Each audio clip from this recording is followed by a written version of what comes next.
جی ناظرین، ہمارے YouTube channel میں آپ تمام دوستوں کو خوش آمدید۔ آج ہم عید الاضحیٰ کے بارے میں بتائیں گے۔ تکبیرات عیدین پر مختلف روایات تب احادیث میں مختلف دنیا میں موجود مسلمانوں کی اکثریت احناف کا جن پر عمل ہے وہ ذکر کی جاتی ہیں۔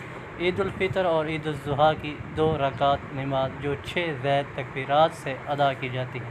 پہلی رکعت میں ثنا کے بعد قرات سے پہلے 3 زید تکبیر کہی جاتی ہیں اور ناظرین دوسری رکعت میں قرات کے بعد 3 زید تکبیرات کہہ کر رکوع کی تکبیر کہتے ہیں، رکوع میں چلے جاتے ہیں۔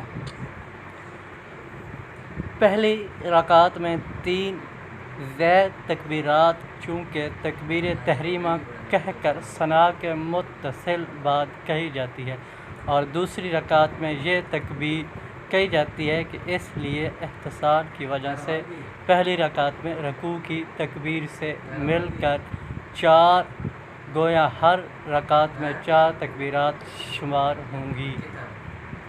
پہلی روایات میں پہلی رکعت میں تکبیر تحریمہ 3 زید تکبیر اور رکوع کی تکبیر کو ملا کر 5 اور دوسری رکعت میں 3 زید تکبیرات اور رکوع کی